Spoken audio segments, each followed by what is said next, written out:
ফিলিস্তিনে অবিরত হামলা চালাচ্ছে দখলদার ইসরায়েলিরা। চারদিকে ছড়িয়ে ছিটিয়ে আছে মরদেহ। গাজা উপত্যকা যেন মৃত্যু স্তূপ।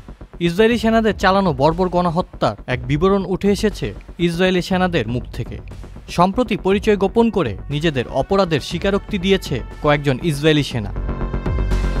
তাদের বিবরণে যতদূর চোখ গিয়েছে, চোখের সামনে যা কিছু পেয়েছে ধ্বংস করা হয়েছে। যেখানেই কোনো ধরনের নড়াচড়া চোখে পড়েছে, গুলি করে তা স্তিমিত করে দেওয়া হয়েছে। ফিলিস্তিনিরা যেন আর কোনোদিনই এখানে ফিরতে না পারেন সে ব্যবস্থাই করেছে সেনারা।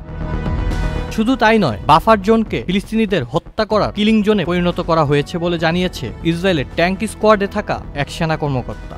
ট্যাঙ্কগুলোর 500 মিটারের মধ্যে কেউ এলেই তাকে গুলি করা হতো, হোক সে নারী বা শিশু। হতভাগ্য ফিলিস্তিনিরা জানেনও না ঠিক কোন পর্যন্ত এই বাফার জোনের বিস্তৃতি।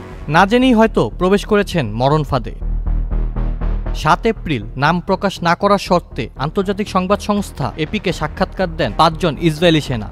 এপির খবরে সেনাদের বয়ানে দখলদার ইসরায়েলের ভয়াবহতার এক অসহনীয় চিত্র উঠে আসে। প্রতিবেদনে জানা গেছে, গাজার ভূমি দখল করার জন্য ইচ্ছাকৃতভাবেই গাজাকে এভাবে ধ্বংস করছে ইসরায়েল প্রশাসন। অবিরাম বোমাবর্ষণ আর স্থল অভিযানে গাজার প্রায় সবগুলো শহর ও নগর ধ্বংস করা হলেও বাফার জোনের ধ্বংসযজ্ঞের ভয়াবহতা সবকিছুকেই হার মানিয়েছে।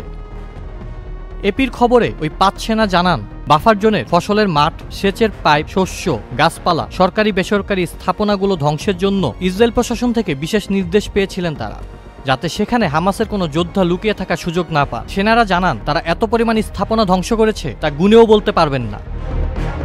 যুদ্ধবিরতি চুক্তি ভেঙে গত 18 মার্চ নতুন করে গাজায় সামরিক অভিযান শুরু করলে বাফার জোনে অতিরিক্ত আরও সেনা মোতায়েন করে ইসরায়েল।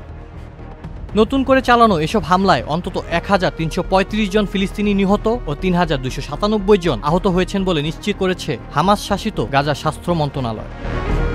2023 সালের পর থেকে ইসরায়েলি হামলায় প্রাণ হারিয়েছেন 50,695 জন ফিলিস্তিনি, যাদের বেশিরভাগই নারী ও শিশু। আর পোলিও টিকার অভাবে গাজার 6,02,000 শিশু স্থায়ীভাবে স্বাস্থ্য ঝুঁকিতে রয়েছে। Ausaful Islam Akib, channel I. Jamuna electronics ঈদে ডাবল খুশি অফার সিজন 3, যে কোনো পণ্য কিনলেই পাচ্ছেন নিশ্চিত ঈদ উপহার।